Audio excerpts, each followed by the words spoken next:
The residents of the Hallows estate are on full alert this Halloween night. I think we should have a party here tomorrow night. Yeah. Halloween party, right? Yeah. Hallows Estate is one of the so-called red band estates of the country. There he is. You hanging tonight? Yeah, we're hanging. Always a pleasure to meet a couple of certified cliches. Do you miss your sister, Daz? Her choice to go. Over the past week, so-called graffiti tags have appeared All declaring Hallows streets Eve will now belong to us. Statements artists like these responsible. have been posted on walls and fences throughout the Hallows estate. These pricks think they're gonna come round here tomorrow and take over. Why all the threats for tonight? Don't know. Boys, get in the car. We're taking you home. We are right. There's a lot that's gone wrong here. I suggest you get yourselves home before the lights go out. Yo, there's something there. There's intruders in my house. They've attacked my brother. Please. Who are you?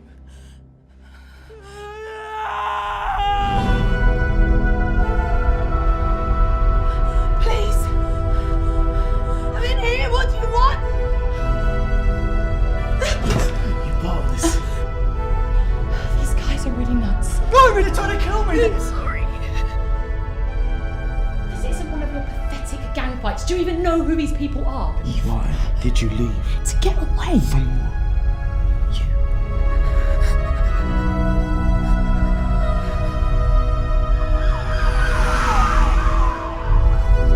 Stop! We know who you are. Daddy! They're killers! So am I. We can have candles, pumpkin.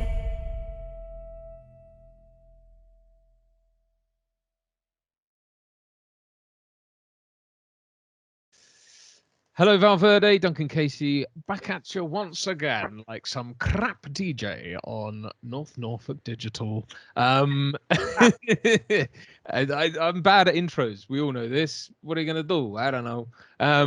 Hello, and welcome back. Very, very, very obviously, wonderfully, incredible special guest today, Mr. Brad Watson, who I'm sure many of you will know.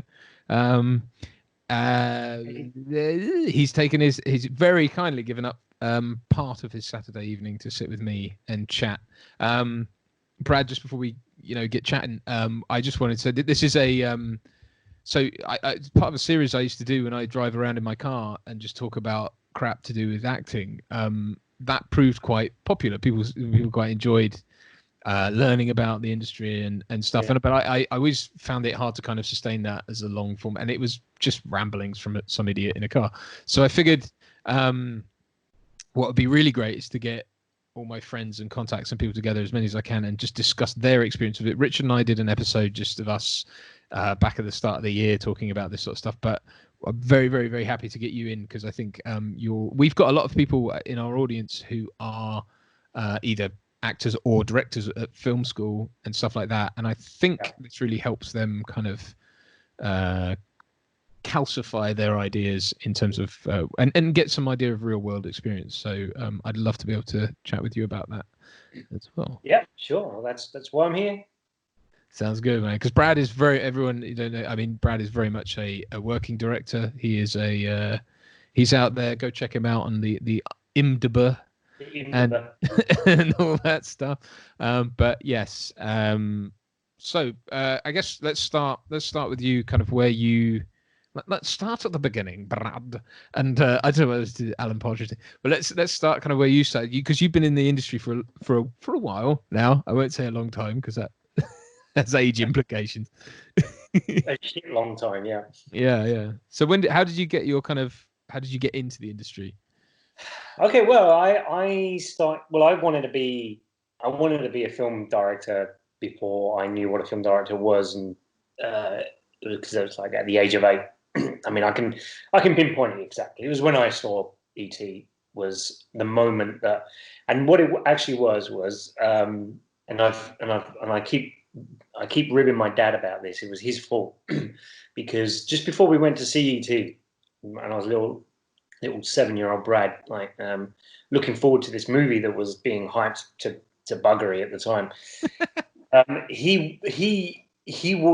remember him stepping into my bedroom and saying, "Oh yeah, oh, I just found out that ET's made by the same guy who made what happened to be all my favorite movies at the same time." He said, "It's the same guy that made Jaws and Close Encounters and Raiders of the Lost Ark." And I was like, "What?"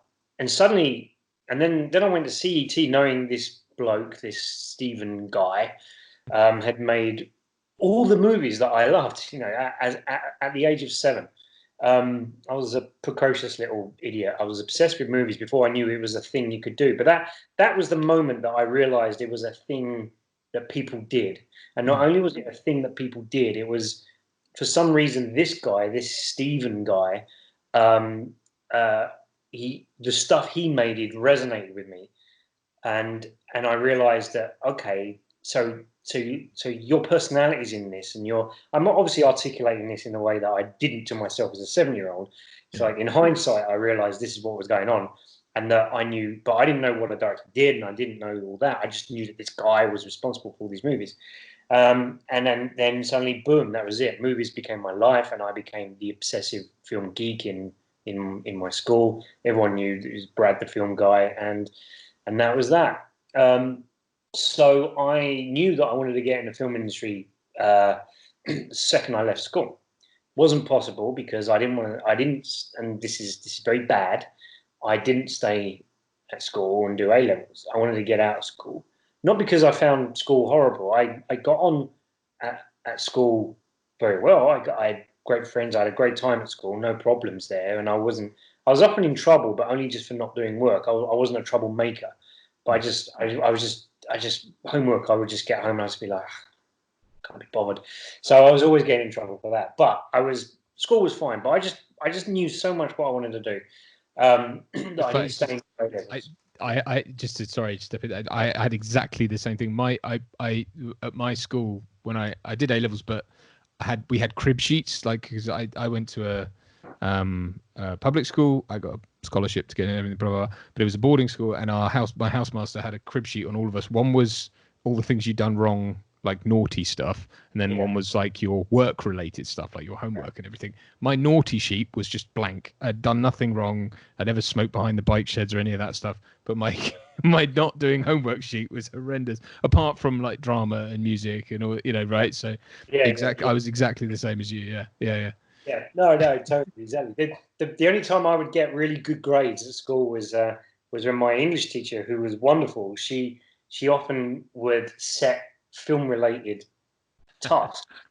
and on one particular occasion, it was, write about a memorable film, describe a memorable film, and everyone else handed in their sort of half-page things.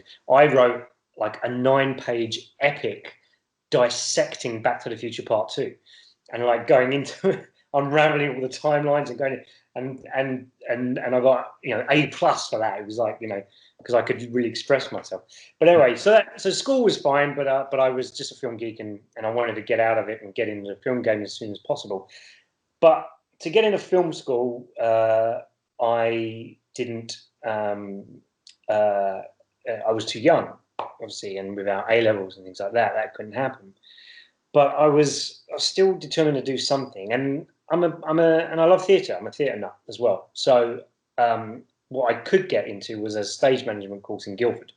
So after I left school, I trained as a stage manager for a year, and then worked in theatre for another year after that, which was great. Got to stage manage some very interesting shows and crew on big things like Les Mis and stuff like that, and which I love that stuff. So I was in heaven. And then eventually I got my break into the film industry as a trainee, and I got myself on board. Firstly, so I knew I wanted to be a director. I knew that, and I thought my way into it would be camera, because I was so obsessed with shots and composition and camera setups and the way the camera moves and the choreography, all that. So I became a camera trainee. One of the first jobs I was a camera trainee on was a TV show called Pie in the Sky with Richard Griffiths, and it was shot. We had the studio base at Verde Studios, which is the home of Hammer a lot, by Windsor, and all about on location. Now, back in those days, because I'm an old fart,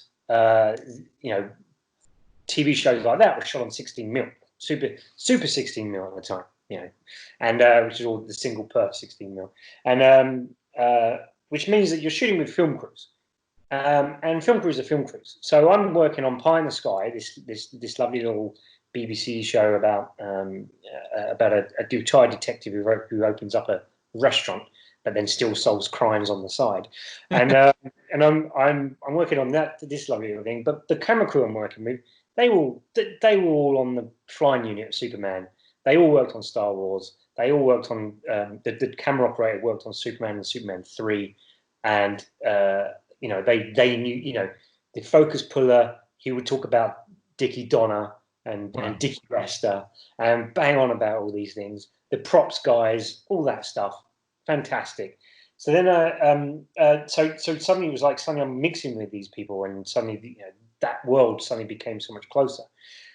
But then I worked on set. Now I then got a break in the art department. I worked on the art department on a movie called Princess Caribou, which was with Phoebe Cates and Kevin Kline, and again the art department there, props guys, all did Star Wars, all did. In fact, one of the props guys, I had a picture of him in one of my George Lucas books of him putting C-3PO's head on, and so I was geeking out about stuff like that, but then as I'm working on set now, if you want to be a director, I believe wholeheartedly, 100%, you cannot step on a set as a director if you've not worked on a set. I mean, I in whatever capacity it is, but you just got to have an understanding of how sets run, how they work. I'm not saying you have to spend years and work your way up in whatever field, but it's bizarre to me that anyone would step on a set as a director and not having had that ground level experience, just to know how it works. And I thought that that's the way I should learn, and it was invaluable to learn how sets work. But as I'm watching the directors do their thing and choose their shots and talk about their setups and do all that, I realized that, okay, I'm seeing how the man management's working here. But in order to see exactly what the director's doing, I need to be in the cutting room. I need to see the shots coming in, and I need to see how that's working. So I flipped my vocation as a trainee into editing. And then I became a trainee editor and I worked on productions. I worked on a production called Frontiers with Kevin McNally and Peter Hewitt. And I then got on a movie called Blue Juice with Sean Pertwee and Catherine Zeta-Jones, and I think he was one of Ewan McGregor's very earliest roles as well. Okay. This is all 90s, Yeah. Very sort of the first half of the 90s. There was that, and then there was a True Blue. So basically, my list of movies I worked on as an assistant editor all sound like porn. Because there was Blue Juice, there was True Blue, which was about the Oxford-Cambridge boat race. Right. And then there was a Screen 2 drama I worked on called Giving Tongue, which was actually about fox hunting. Oh, okay. Not shoes. Brogues. The whole when you blow the horn and the dogs all bark, that I believe, if I remember rightly, that's the term for that is giving tongue. Oh. But my friends all thought I was working on porn like constantly. Anyway, I was absolutely right. If you want to direct, starting off in the cutting room is, like I said, you need to do a couple of things. You need to know how set runs, but the cutting room is where you see what the director is actually doing. That was invaluable for me. And I was just an assistant editor doing that. Fierce Creatures I worked on as well. The John Cleese, like the sequel to, or the pseudo sequel to Fish Called Wanda. Yeah. but I was one of an army of assistant editors on that. That was a big production. But so I got to see all productions at different levels, you know, smaller sort of Screen 2 dramas and big Universal funded, you know, mega things like that.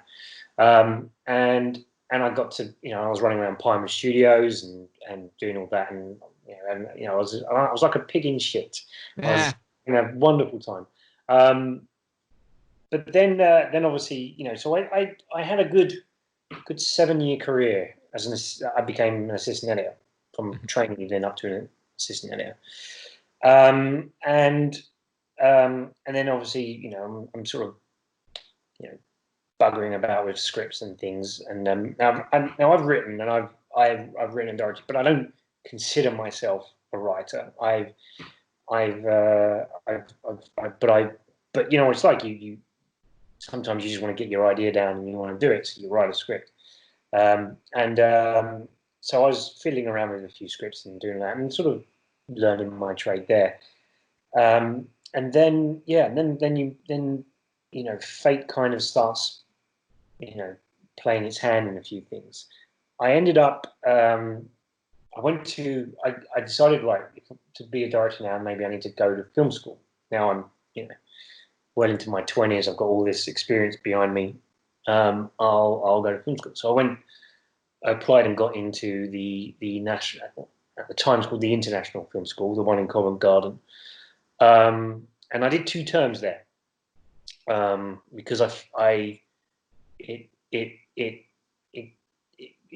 wasn't that it wasn't for me, but an opportunity came up, and having worked in the business and learned my trade, it was great for 2 terms because I've got to play around with cameras and play around with and cut together some stuff and create some little short films.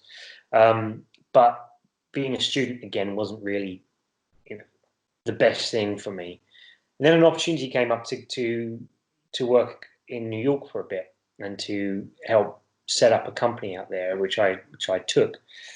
That was an incredible experience that didn't last. You know, just as we were sorting it all out, visas getting sorted, and it was all happening, and then that dynamic collapsed. But it was an incredible experience. But what it did was I then came back to the UK and said, right, now I'm going to direct. Now I'm going to do this properly.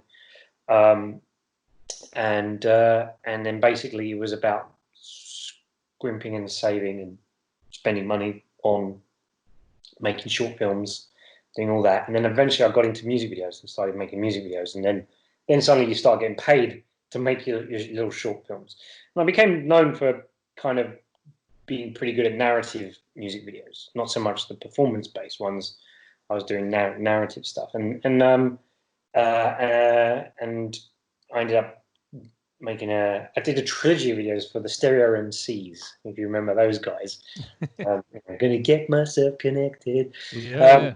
So you get song and dance numbers with me, guys. Which 3 videos I was very proud of. Very accomplished. I should say, to add to your list of talents and professional talents at that Brad is a very skilled musician, key ivory tickler, and you've scored what, 2 films that I've been in, one of which you directed, but the other being Fistful of Lead you scored. Yeah. For Mark Price. I've scored 2 for Mark Price thus far. Because Mark's one of our best buddies. Yeah. I remember a couple of weeks ago you were doing a watch party for Die Hard, weren't you?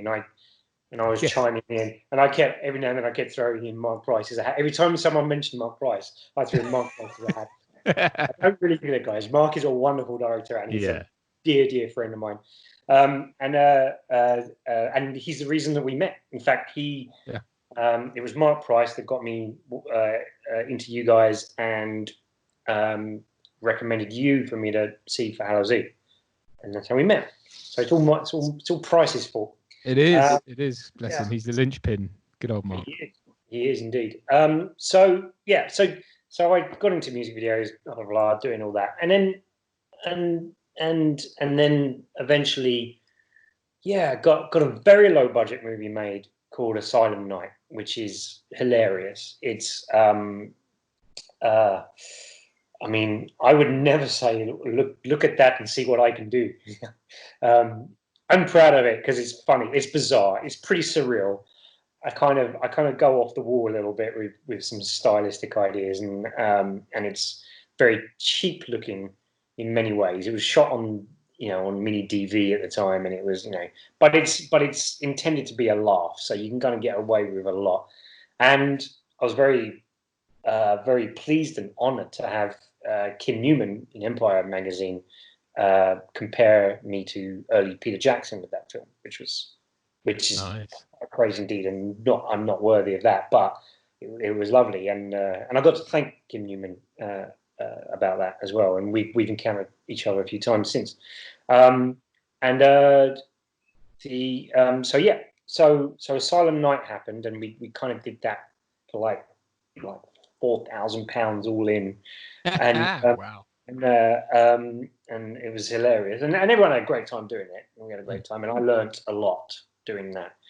And then basically every project after that takes years to get off the ground. You have so many projects that you try and get off the ground and make, and they end up not happening. You have to have a few on the go, but not a few that are just that would be good. No, they got to be things you believe in, because you're going to go through hell, guys. You're going to go through hell to do this. I like to be, when people ask me, about the business and how it works and what to expect, I like to be enthusiastically realistic, which basically means, to me, it's like, first of all, you've got to have no other choice. Like, if someone, who was it who was umming and ahhing? I think it might have been M. Night Shyamalan, or someone said, look, if you're thinking maybe I could be a film director, or maybe no, that's it. Don't do it. If there is another option, go with it, because there are way better, more sane ways to have a career. But I would say my number one sort of advice is get yourself a trade in the business.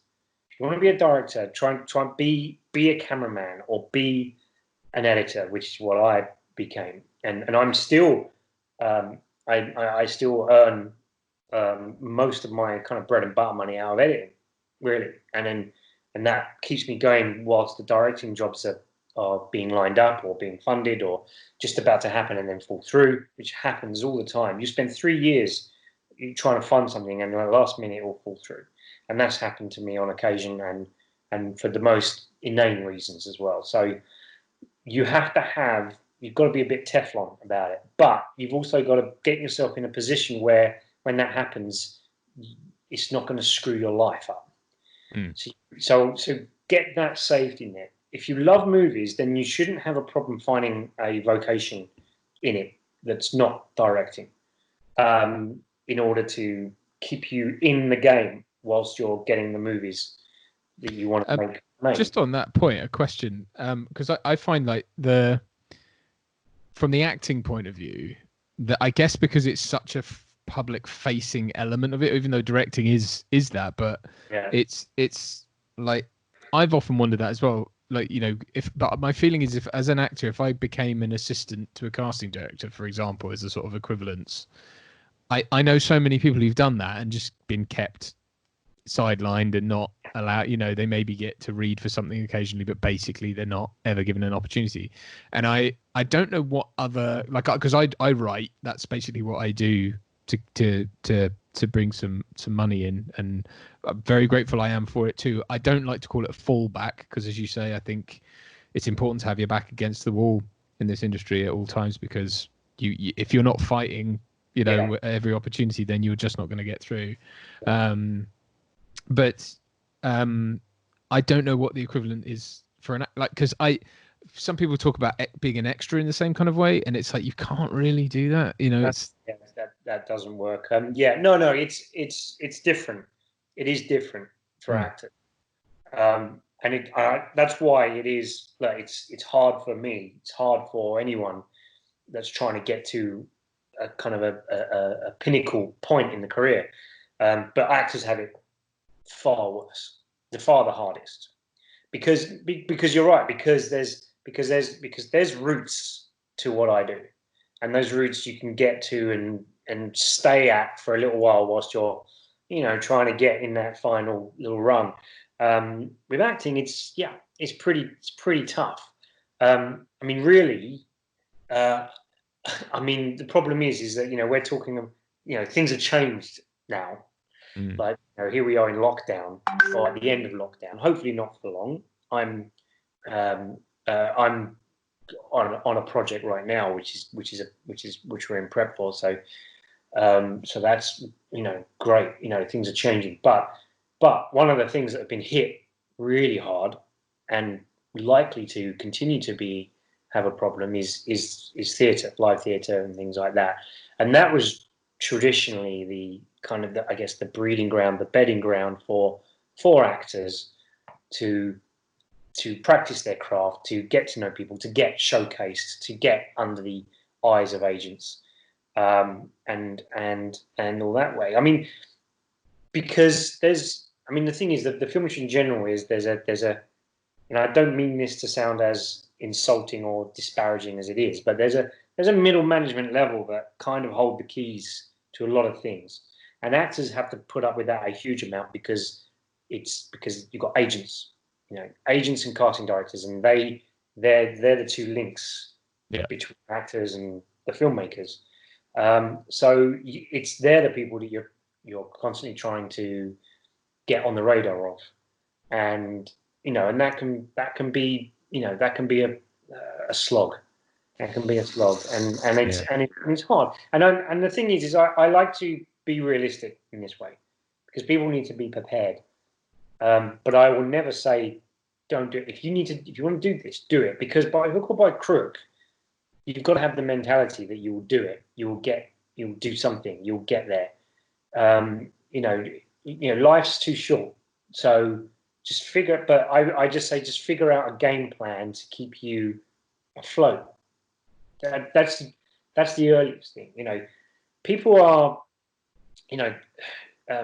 because look, I've been doing this for a long time now. I've been doing this for a long time, and as you say, I'm a working director, working editor, and I'm doing okay. I've just been, I've been working, all around the world. I've been, like, my skill set has held me in good stead. Because I've got a theatrical background and a film background, those two things came together, and I was the creative director for a while for a hologram company, creating holograms at festivals and concerts and things of artists standing on stage and singing. We called people, like Bob Geldof and Steve Harley. I got to recall. I didn't talk about the Phantom of the Opera to him, but and then I was in India. I was working in India for about 3 months, where we very nearly set up a whole big hologram show at one of their theme parks, and that, which didn't happen in the end, but it was a big project that we were working on. And so things like that have kept me. You never know where your skills will take you, so just make sure you just build up a skill set. I agree as well with that thing of like not trying to dictate the path too much, because I think we all start out with, I'm going to be the next insert whatever, and therefore nothing else will do.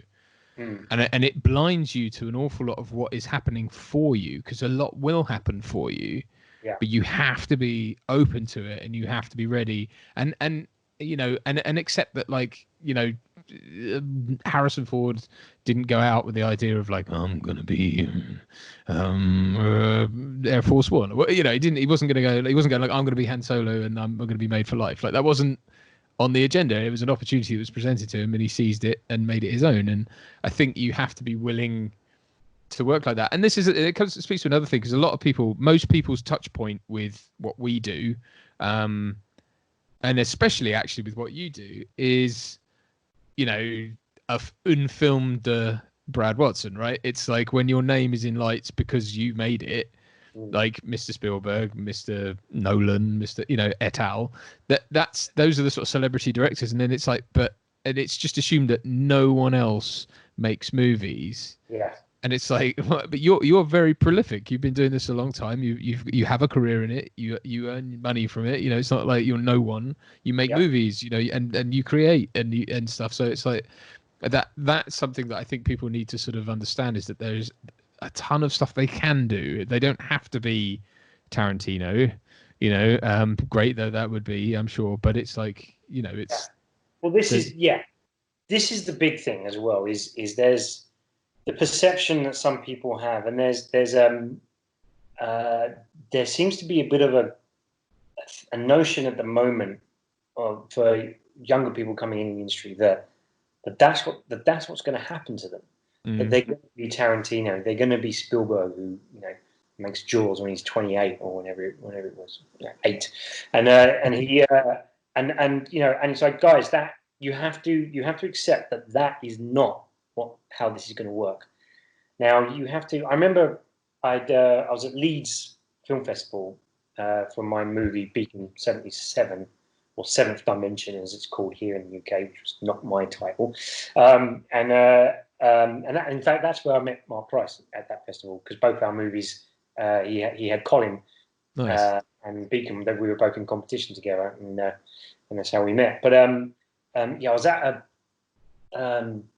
a panel that was about low budget filmmaking, and there were some great people, and the producer of the Blair Witch Project was there because he had another movie out and things like that, and lovely guy, and we were all sitting there.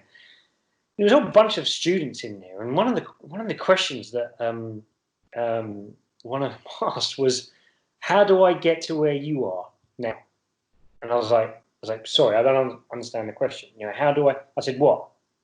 On the stage? And he said, yeah.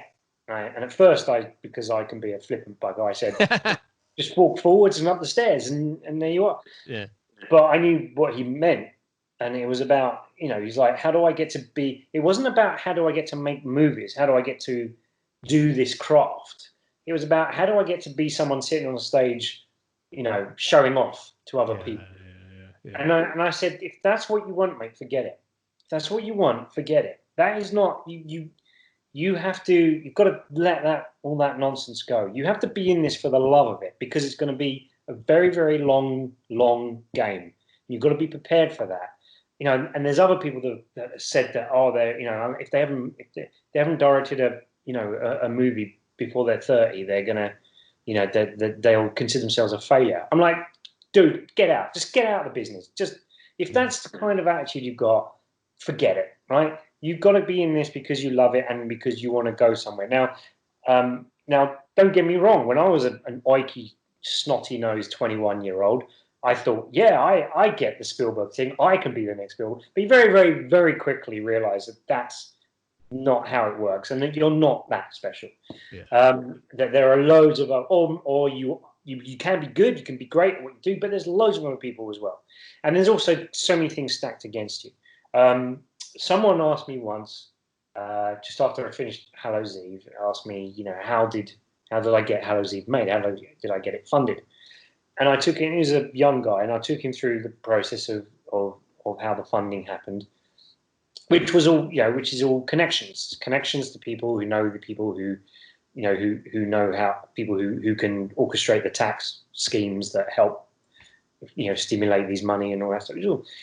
And I talked him through all that, you know, because I thought I was being helped, you know, like teaching him the reality of how you get something made. And his response to it was, so it's who you know then. Yeah. I was like, you know, and I was like, no. And I said, like, let me clarify something. It's not who you know, it's who trusts you. Mm. And you have to cultivate relationships with people to be trusted. If you want people to hand over stacks of cash to you to do your whimsical movie with, people have got to trust you. And this is where the reputation for the business being a little bit insular comes in, but it's not, but it can't be any other way, because but basically the people that I know that have managed to facilitate me getting my movies made, and B, come and helped me make those movies, have all been people that I have known for a long time, cultivated relationships with, because 10 years down the road, and this is the other thing when we're talking about you don't know what's going on, an encounter you have, one of the whole points of going to Cannes and going to all these places like that, it's not for I stopped arranging meetings at Cannes years ago, because when you arrange a meeting at Cannes, you're running around here, there, and everywhere to sit down in front of someone that doesn't want to speak to you. It just becomes a complete nightmare. The whole point of going to places like Cannes, AFM, and all those places, Berlin, obviously it's good to go with a project and all that, but it's really just to bump into people at the bar, chat with people, get the people to know you, and nothing is going to happen then. But you can start to cultivate relationships that will pay off in 10 years time. Guys, this is you got to think in decades here. I'm sorry, but you've got to think in decades. 10 years down the road, a relationship could pay off big time, because during that 10 years, people have seen you, seen your work, and more importantly, seen that you deliver. When you say you're going to do something, if you're going to wander around with a project and then 10 years later, or maybe 5, 6, 7 years later, that project hasn't happened. Now, don't get me wrong, people can have projects and they happen and then they don't happen. It can take that amount of time, but people know the difference between people that have, almost got something done and then gone back to normal and that, or people that are just mouthing it. People need to know you in the business for years to know what you are, and that's when the trust starts to come in. And that's why, yes, it is who you know, but it's whose relationships you've cultivated and invested in for years. It's who knows you, isn't it? More to the point. 100%. Yeah. It's who knows you, and that's true of actors as well. You talk about the middlemen companies. I find them very frustrating sometimes, being brutally honest, because they are like sort of nerves, and you're a kind of synapse that fires across occasionally, if you're lucky, and gets into that. But I do understand the need for them, because, I have to be brutally honest, anyone nowadays can call themselves an actor. And it kind of goes back to what you were saying about the people. You very quickly sniff out the people who just turn up all the time and talk the talk, but don't really have anything of value to add. And actors, my goodness, if that's true of directors, then it's certainly true of actors. We're any bugger with a webcam or with an iPhone and some money, you can pay for headshots, and there are companies that will shoot you a show reel, a film grade, everything looks wonderful show reel. So anyone can gather the tools and call themselves an actor, and that's how I started. I mean, I didn't go to drama school. I did train. I went around and I trained, but I knew, kind of like you did, that I had done a degree. I had started a band and then started another band and blah blah blah, and farted around in my 20s like you tend to do. And I just thought, I don't think 3 to 4 years of auditioning to get in and then getting into a drama school and doing it, plus a ton more debt, is going to be more valuable than training, but doing as well, and going out and just plying my trade and trying to get somewhere. And and I ended up getting an agent, and the rest is fairly boring history. But that's kind of where I'm at now. But yeah, no, absolutely. Sorry. So go back to what you were saying about kind of shopping around Cannes and meeting people and that kind of stuff. Yep. That's it really. The idea that it's more of a, things like that are kind of used as a bit of a barometer, in the arena that I play in. I mean, there are other levels going on at those things where, the big deals are happening and the big stuff is going on and everyone's doing proper business, and that's great. And those are the people that you want to start getting in with. I've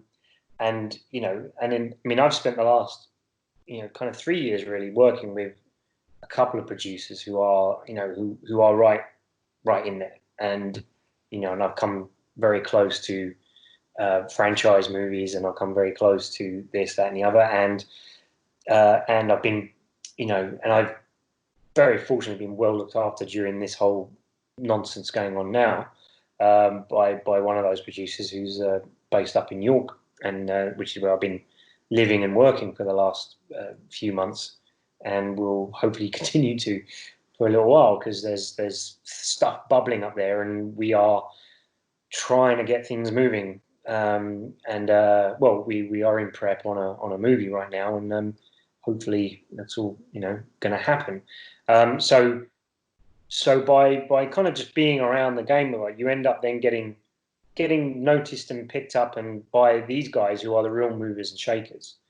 Particularly in the independent world, these guys are more like the old school producers. They're the guys that just get things done, and they take risks. So they're the guys that are, in my opinion, at the moment doing most of the heavy lifting to get this business up and running again after all this stuff. So because they take the risks, but you sort of, if you get noticed by them and kind of invited into their little playpen, as it were, you get the benefit of that. And again, being, especially with the business, how the business was going, but especially now how it's going to be after all of this, having a multi-skill set is important for someone like me, because because I am constantly employed at the moment as a director and as an editor, and even kept on the payroll by cutting trailers and promos and things like that. So basically you just got to go with it. It goes back to something I've said before as well, is like, actually, if you put your focus on being of value, and in as many, not a jack of all, but right. a sort of, but being able to ascertain where your skill sets are, hone them, make sure you're good at them, but just be able to provide value. I mean, I find it, because as a writer, I'm very fortunate. I've got some clients that have basically helped keep me afloat, and I'm very fortunate, and I get recommended to people now, and that's the thing. And it's creative, and I enjoy doing it, and it's something I'm good at. It's something I have a degree in, so that's fine. But it's about being cognizant of being of value to people, being of service to people, because even I think especially acting, people see it as this kind of very myopic, self-centered profession, and in a way it is. I mean, it is, because it is all about you, right? Kind of, but it's understanding that you have to be of value, and that's always the great. I think it's more acute in acting, but I'm sure it's true of directing as well, which is that the being of value is such an intangible thing, other than celebrity, other than quote unquote guaranteed bums on seats because of your name. Yeah. Being of value is very, there are projects you can be of value to without that, obviously. And, but I think more and more nowadays, certainly from an acting stance, people are casting because, if you can fire juggle with your testes, then you're unique, right? And I mean, don't get me wrong, the odds of someone making we still do that. a few pints, or I'm sure there's scorch marks on your kitchen ceiling from such things. Lights out. All kinds of marks are there. Yeah. But more and more, because I'm seeing this from casting directors and stuff now, they are just like Spotlight, for example, is getting more and more and more fragmented in terms of how you should, boxes you should tick and where you should put yourself.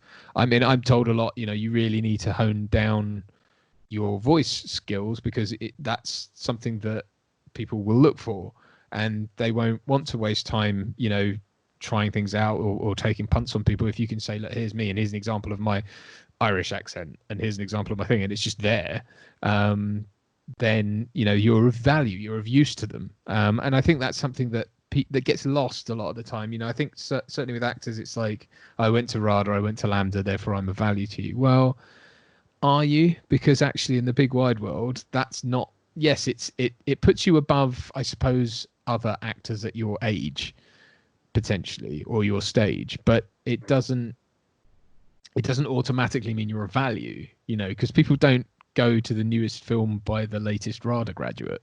No. They don't. Yeah, there's I mean, this is the thing. There's the traditional routes, but if you actually look at the most successful people in the crafts, their way in probably quite often wasn't the traditional route. So basically, there's no fixed way of doing any of this. We're all just jumping into torrent, raging river, and just going, all right, let's go, let's see where this takes me, because you know, and you try to steer yourself as much as you can, because you've usually got an ultimate goal, but the way it takes you there, you've got to be prepared to ebb and flow with that. And I also say, a thing that I find myself saying to people a lot is go easy on yourself. Don't be so hard on yourself if you're not getting where you wanted to get, or you're not achieving what you want to achieve yet. Because and back to the previous point, is you never know what seeds you have sown that are going to turn things around for you very, very quickly. But also, ultimately, this is a business that doesn't really work that well as a business. Okay, I mean, it doesn't. You know, let's be frank about it. It doesn't work that well as a business, especially here in the UK and all that. And you've seen me drunkenly rant about things like that on many occasions, and I'll save it. I'll save it on that nonsense. But the fact is that it's not your fault as someone entering this business that it's as stupid and ridiculous as it is. Which is why if you go through a dry spell, if you need to change tact, or you need a moment to step away, and which means that you have to, I don't know, drive Uber or do something that you might think is painful for you to do because you're not earning enough out of this business, I say do it. I say, guys, just do it. Don't worry, no one else needs to know. You just do it, because the fact that you can't earn out of this, most businesses in the world operate where you can earn at an elementary level and progress as a career, earning whilst you progress, and building your life, building all that. This business just doesn't work that way for the vast majority of people. There are lucky slipstreams you can get onto where that can happen, and I've been very lucky, but I've still had my periods where I've had to go. No, I need to bring in finance some other way right now, and you have to just don't resent yourself for that. It's the business's fault. It's the people that have cocked this business up before you's fault. Take that pressure off yourself. Just assess your situation and go ahead and keep. It's about keeping. There is an element of chance here. There is an element of luck. It is a game of roulette in many ways, if you want to be successful at this. But all you can do is, by any means possible, is stay at the roulette table. Keep yourself at the table, and that's what you should do. And figure out how, in your particular life circumstances, is the best way to do that. And I wouldn't judge anyone on what it is they're doing, unless they're being illegal about it. But I wouldn't, But you know what I mean. It's like people, because it is a perception game as well. So there is an element of you have to play that game a little bit. And I understand that. But take the pressure off yourself that you feel like a failure if you're not where you want to. Again, going back to the 28-year-olds that are like, if I'm not directing my time, I'm 30, I'm a failure. It's like, no, you're not. And stop thinking that way, and stop setting yourself up to fail, because you're going to resent yourself and hate yourself. You've got to embrace what this business is. You've got to be realistic about it and embrace it, and go for it with that knowledge, and you'll have a ball. You'll have a great time then.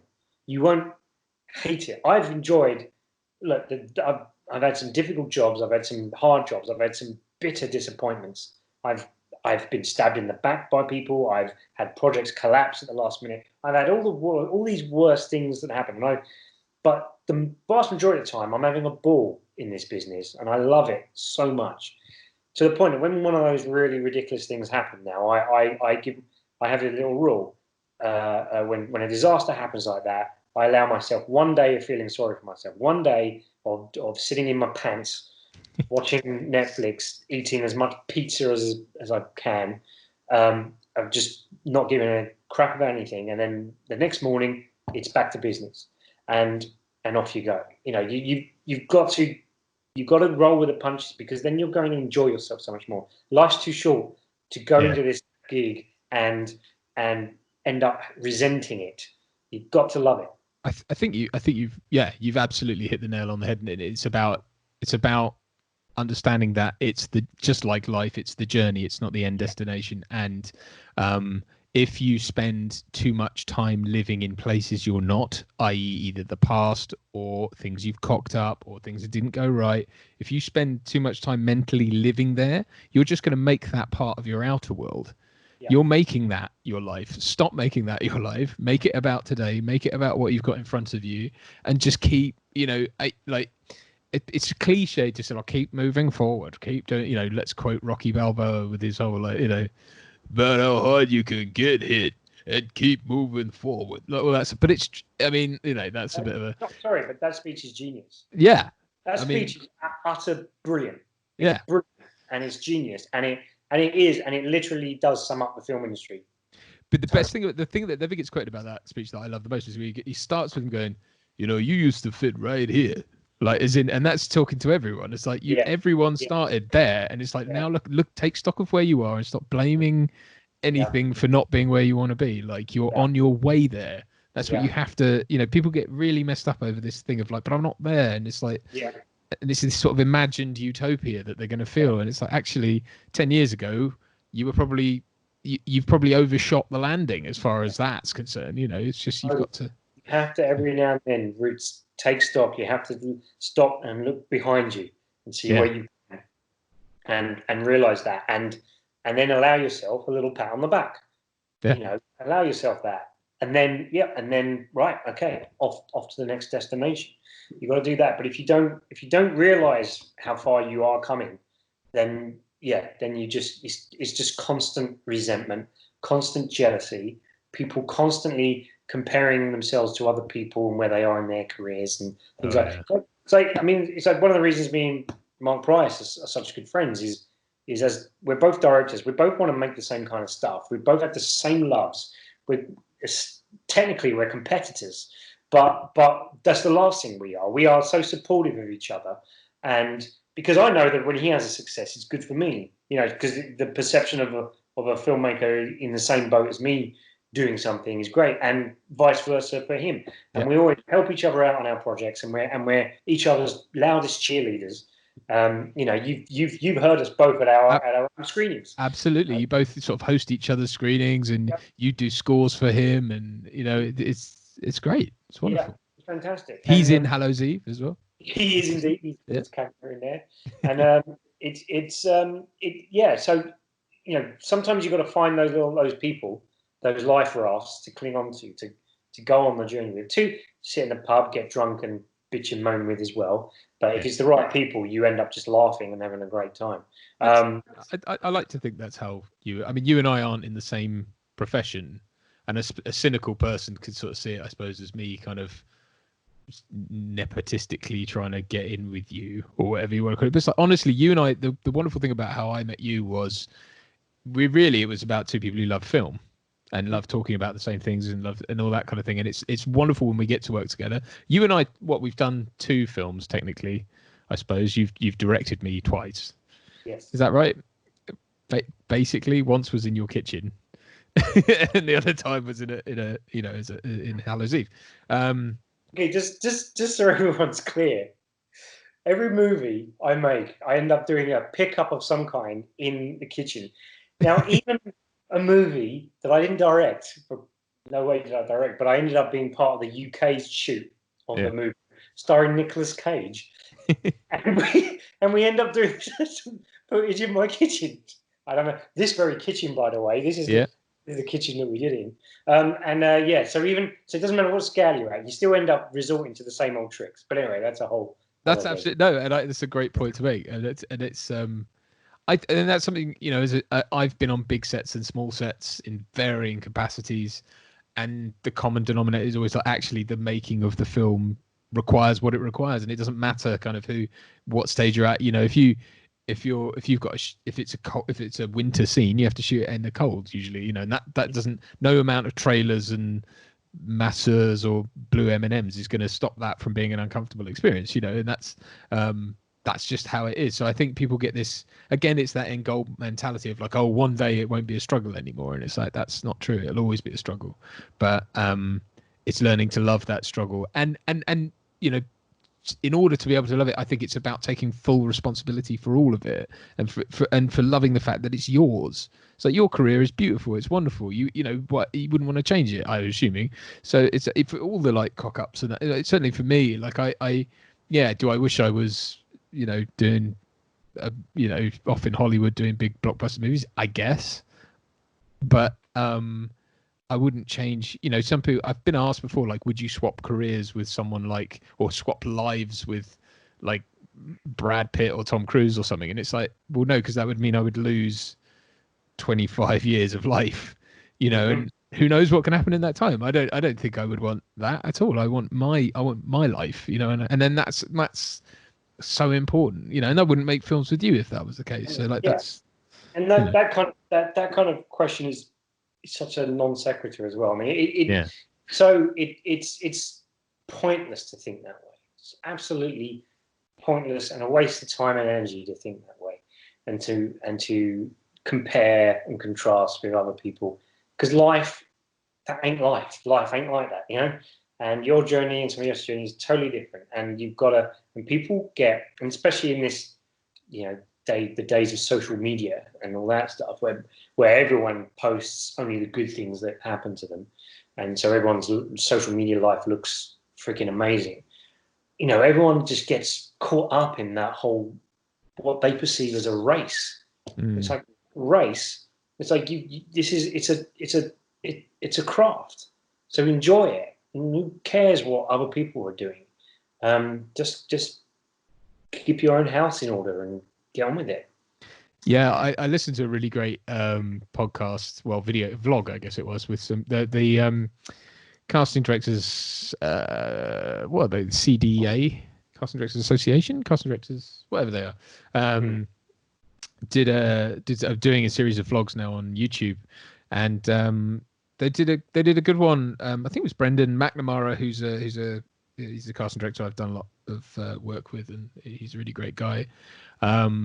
He did one with some other casting directors, and they said that one of them said a really great thing, which was like, you know, the casting directors are always telling you, stop doing this, don't do that, I don't want to see that on your show reel, do a proper headshot, come on.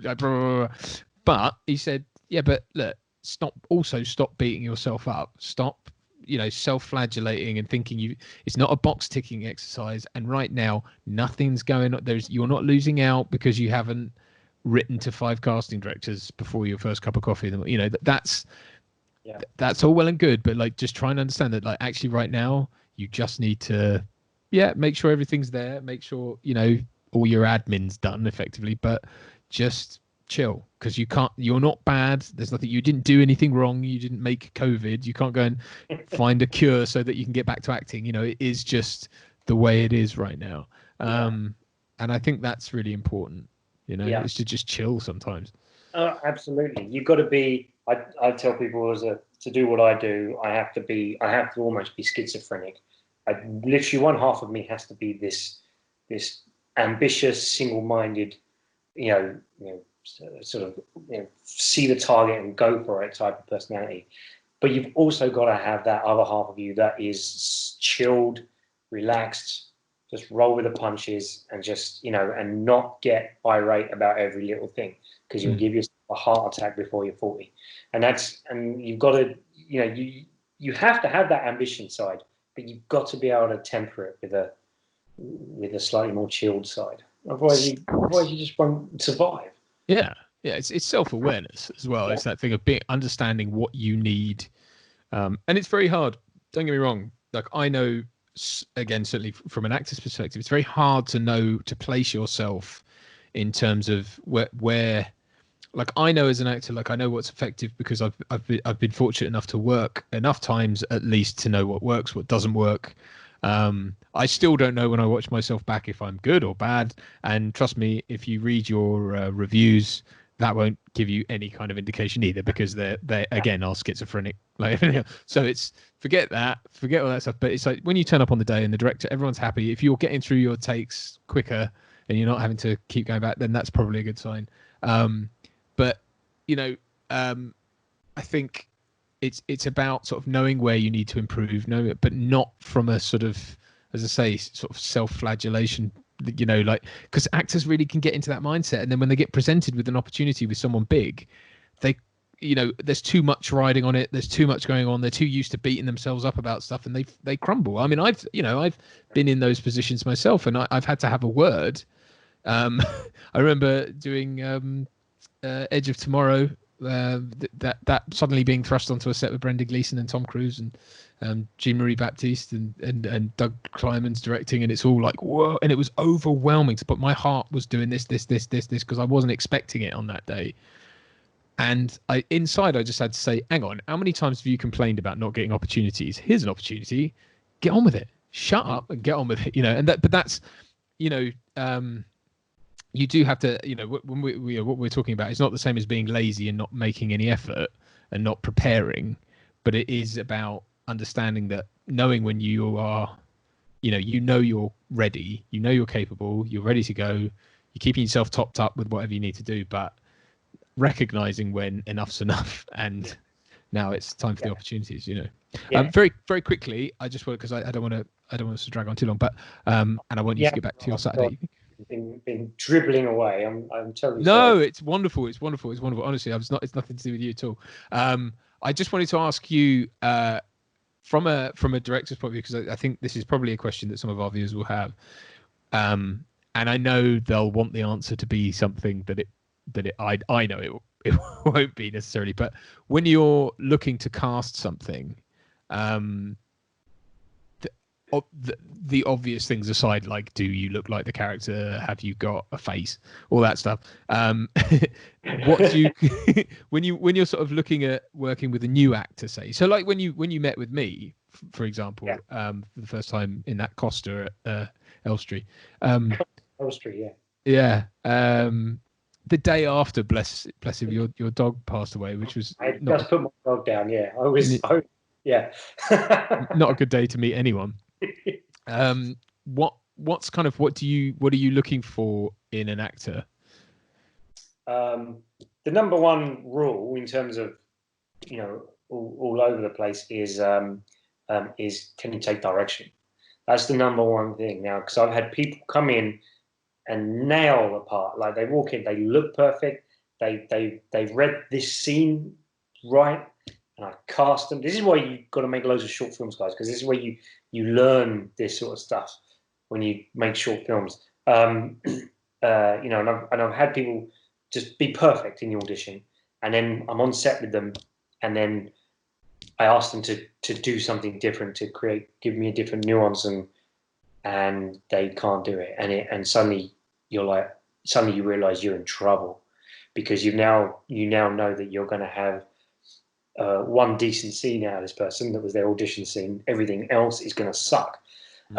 So even when someone comes in and nails the part in an audition, I will direct them to do it differently, even if that is exactly how they're going to do it on the day.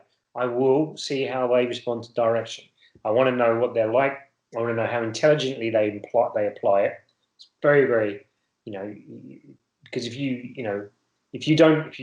don't operate in degrees of subtlety in camera acting, then there's the door. Sorry, go somewhere else, because it's just not going to work. So you got to apply the direction intelligently. I also want to know a bit of your personality. I want to know if we're going to get on, because working on a film set is, it's a tough gig, and you're in there with people in the trenches, and again, this is why you often work with the same people you like and all that stuff, because you can underline the word trust them, so I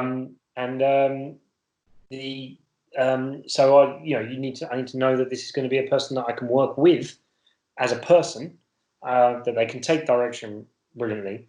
The fact that they're good actors should be, especially if you're going through, agents and casting directors, you should, so so if you're coming through those things, there's a certain level that you're expected to be. So it's those things that then I start to focus in on. And I have had people walk through the door, and the second they walk through, I've gone, oh good God, no.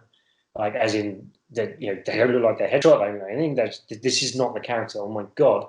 But I will still let them read, because on the odd occasion, someone who was not what I was looking for has come in and shown me an interpretation of the character that suddenly made me realize that's interesting, and that could work and be an improvement on the vision I have. This is the other thing as a director. You have to have a vision, to be clear, you have to have it all worked out, you have to know what you're going for, but you also simultaneously have to be open to these other ideas that the world and the universe will throw at you, because quite often it will show you something better than your own brain can come up with. So I always, you will never come into my audition and I'll take one look at you, listen to 3 words and go, thank you, goodbye.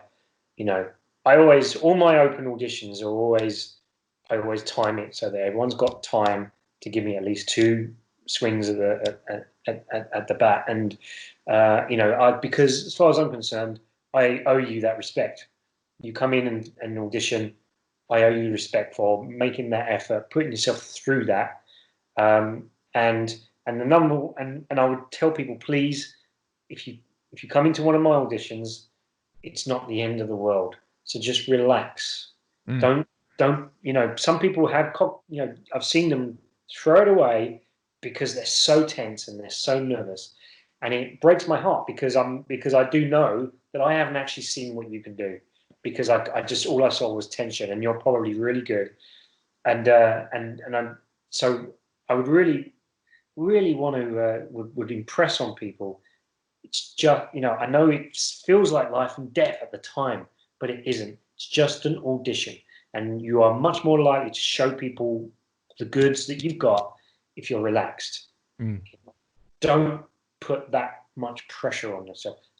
Don't listen to anybody else, any casting. If the casting directors or the agents or the assistants or whoever are showing you through that day are for some reason in some kind of a weird mood, flustered mood, making you nervous, just forget them. Just forget them. They're not important. You're important. Your moment, stepping in and showing people what you can do. And you might get it, you might not. But all you want to do is go in there knowing, well, I did my thing. They know what I've got. It's either what they want or it's not. Yeah, I agree with that. I think you've got to be, weirdly, because you would think the inverse is true, but you've got to be yourself. And I've had that before. I had a very big commercial audition for a huge car company last year, for example. A lot of money riding on it. Yada yada yada. Got to the audition, and you've got the casting director's assistants running around talking about how these rules that there are rules around. Now, bear in mind, because it was such a big car company, they wouldn't release the script ahead of time, so we had to learn 2 scenes, like sat there outside where you had to learn 2 pages of dialogue per scene. Blah blah blah. It was a lot, and I was trying to cram it, and I was trying to focus, and then I was trying to read lines with an actress, and this assistant is so flustered. She came round to us twice, and then she was like, "Can you sit that side of the door?" And then that side of the, she was moving us around for no apparent reason, and she kept giving us the same instructions, and I was like, "You've told us that," and she was like, "Oh, did I? Oh," and it's like, and I just said to the actress who was kind of getting a bit like worried about everything, I just said, like, forget all this, this is them, because this is a big deal for them, and I get it, it's fine, it's not to do that down, I totally understand, but what we need to be right now is focused on our job, because our job is as soon as you get in there, I guarantee you the director, producer, whoever they aren't going to give 2 figs about the etiquette that's supposed to be going on outside the room. They just want to see us relaxed doing our job. End of. So I said, forget that. Bless her. I'm sure she was just wanted everything to go smoothly, and I don't, but it's on us to be kind of to be able to do that. And as I say, from my perspective, I've been fortunate now that I've done enough jobs. I've booked enough gigs. I know I can do them, and I know that it's not the end of the world if I don't get, an advert or something, because there'll be more. There will always be more. Yeah. It's about that moment to shine. You've got to appreciate that that's the moment you've got to do your job, but you've got to be relaxed about it as well. Absolutely. Right. Enjoy it. Enjoy the damn thing. You know, there's no point in doing this if you don't enjoy it. That is the perfect nugget of gold on which to end, I believe.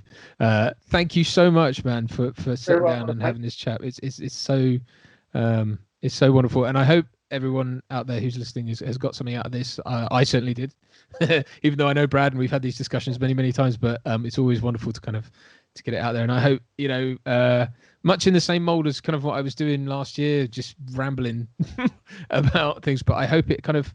I know personally as someone in the industry that it really has always helped me when I hear someone else vocalize kind of what I'm feeling and what I'm going through, and made me realize that I'm okay. I'm on the right path and doing okay. So quite often that's what you want. You just want you just need to hear that. Yeah, that's what I'm feeling. That's what I'm thinking. That's what my approach is. Okay, so I'm not the only one. There's at least one other person out there, so maybe I'll keep doing it this way. That's what I've done. I've taken a lot of solace in listening to the wonders of directors' commentaries and things like that. Listening to my heroes say things where I'm like, oh my god, that is exactly what's going on with me right now. So it's So if this can be of any help to anyone, comfort to anyone, then I'm very happy.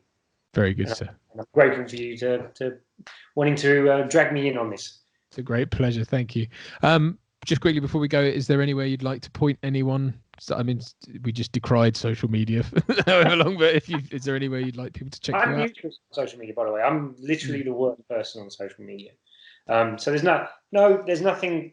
I mean, there is an anthology film that's come out on Blu-ray and on streaming platforms called For We Are Many, which is made by a lot of different filmmakers at different stages of their career. A lot of them very new and it's produced by Hex Media, a Scottish company who I met when I premiered Hallows Eve at Fright Fest, and we got on very well. We like-minded pub people, and they invited me to make a short for that. My section is called Night Train, so if you want to check out For We Are Many, that's that would be a good support to old codgers like myself and some very talented young up and coming filmmakers as well.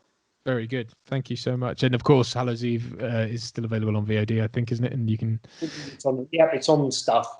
It's on stuff. And the iTunes and all that stuff. Yeah. It's off Netflix now, so but we'll see what happens there. Very good. London Opera, I believe, have got it at the moment as showing it on occasion. Ah, okay. There you go. We'll keep an eye out for that. Thanks so much, man. And we'll hopefully get you back on again very soon to discuss something else. Maybe Jaws 2, since Mark stole Jaws. Absolutely. Cool. Brilliant. All right. Take care, everyone. Bye. Bye.